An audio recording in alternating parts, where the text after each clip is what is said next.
Hello guys, welcome to Pakistani real reaction. तो आप सबको सबसे पहले हैप्पी कृष्ण जन्माष्टमी की बहुत बहुत शुभकामनाएं। बहुत बहुत आपको बहुत बहुत मुबारक हो यार। One of the biggest festivals में आता है ये कृष्ण जन्माष्टमी फेस्टिवल। तो आज मतलब बहुत ही इम्पोर्टेंट वीडियो लेकर आए हैं इसके लिए।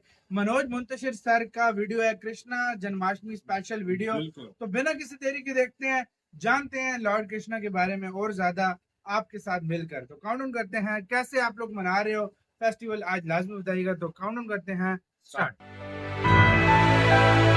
यार मनोज सर के जो बातें होती है ना, बहुत भाई कमाल होती है।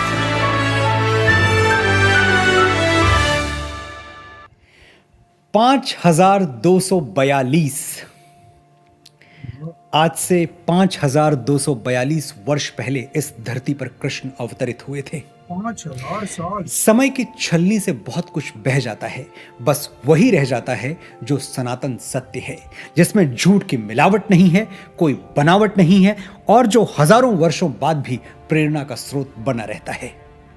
इसीलिए कृष्ण रह गए, न सिर्फ रह गए बल्कि 5000 साल बाद और भी ज्यादा प्रासंगिक हो गए। मैं एक छोटे से गांव में जन्मा, एक मध्यम वर्गीय परिवार में पला बढ़ा। एक ऐसा परिवार जहां कोई महीना बगैर कर्ज लिए नहीं गुजरा।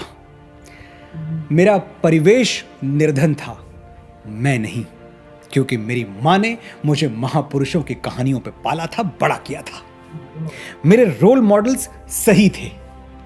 मैं जब हाथ जोड़कर आपसे गुजारिश करता हूं कि अपने रोल मॉडल्स जात पात से ऊपर उठकर चुने, तो मेरा लक्ष्य सिर्फ इतना ही होता है कि आप उनके पद चिन्हों पर चलें जिन्होंने अपने होने से इस धरती को गौरवान्वित किया, खुद भी आगे बढ़े और मानवता को भी आगे ले गए।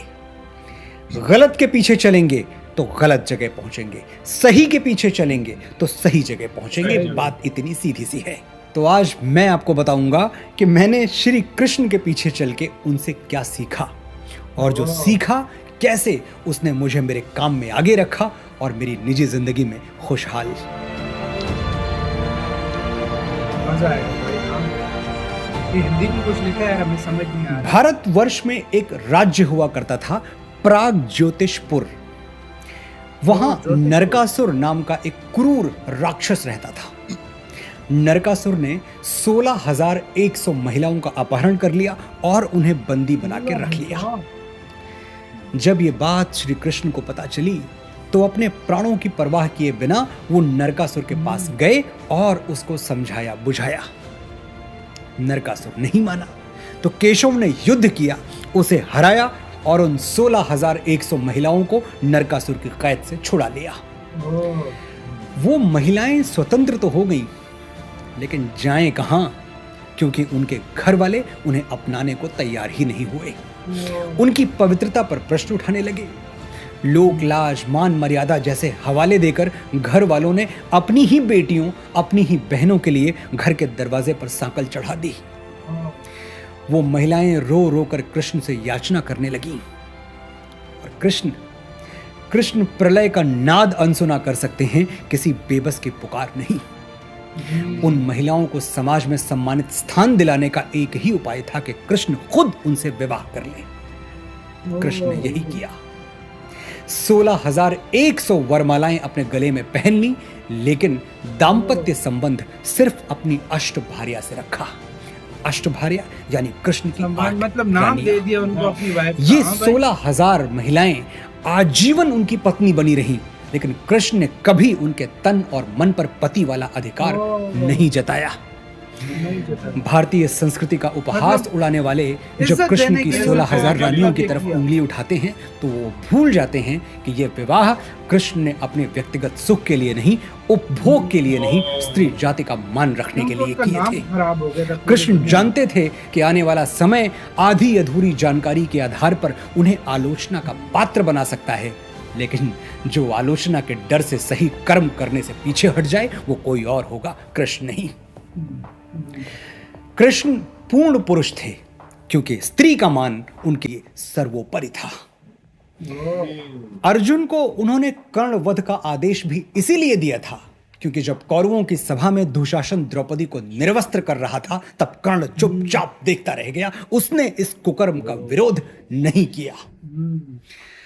महाभारत के युद्ध में जब कर्ण ने अपने वध को धर्म विरुद्ध बताया तो कृष्ण ने निंदा करते हुए क्या कहा था, याद है?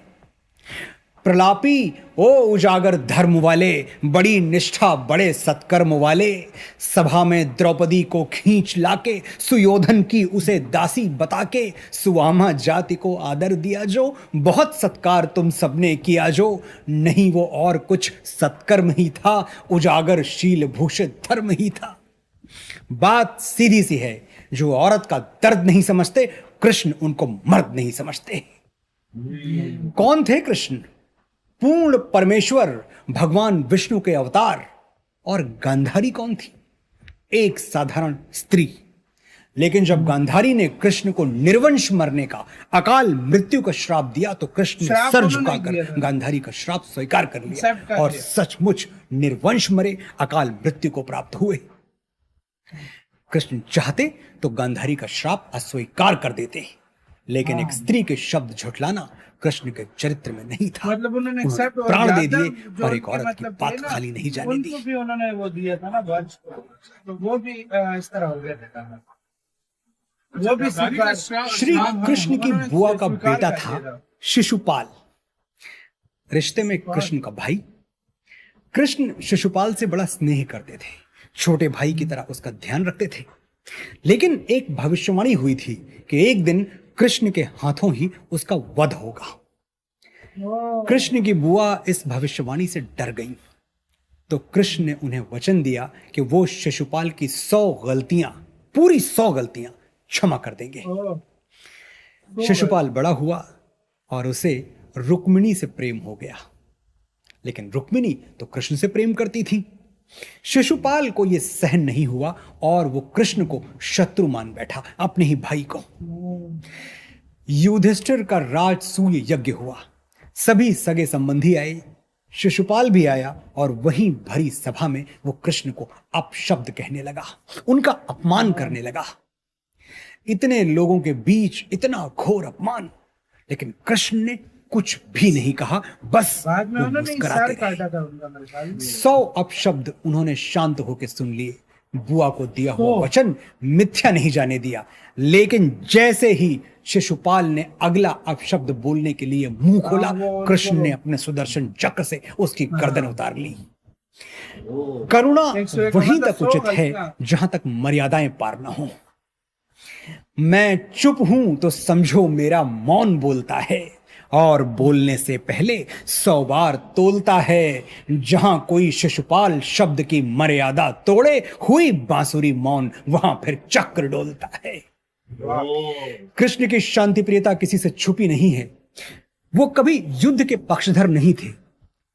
कौरवों पांडवों में जब सिंहासन को लेकर मतभेद हुआ तो कृष्ण पांडवों की ओर से शांति का प्रस्ताव लेकर शांति दूत बनकर हस्तिनापुर आए, लेकिन दुर्योधन ने उनकी एक नहीं सुनी, उल्टे उनको बांधने का आदेश दे दिया। यहां शांति दूत को क्रांति दूत बनते देर नहीं लगी। भगवान ने अपना ऐसा विकराल और ऐसा विराट स्वरूप दिखाया कि दुर्योधन के प्राण कांप गए। हरि ने भीषण हुंकार किया, अपना स्वरूप विस्तार किया। डगमग डगमग दिग्गज डोले, भगवान कुपित होकर बोले, जंजीर बढ़ाकर साध मुझे, हाँ दुर्योधन बांध मुझे। ये देख गगन मुझ में लय है, ये देख पवन मुझ में लय है, मुझ में विलीन झंकार सकल, मुझ में लय है संसार सकल। अमरत्व फूलता है मुझ में, संघार झूलता है मुझ में। अंबर में कुंतल जाल देख, पद के नीचे पाताल देख, मुट्ठी में तीनों काल देख, मेरा स्वरूप विकराल देख। हित वचन नहीं तूने माना, मैत्री का मूल्य न पहचाना, तो ले मैं भी अब जाता हूं, अंतिम संकल्प सुनाता हूं। याचना नहीं अब रण होगा, जीवन जय या के मरण होगा। युद्ध पहला विकल्प ना सही, अंतिम अवश्य है। जहां शांति का मोल समझने वाला कोई न हो, वहां युद्ध से ही शांति स्थापित हो सकती है। इसलिए युद्ध से डरो नहीं, जो न्यायोचित है उसके लिए लड़ो।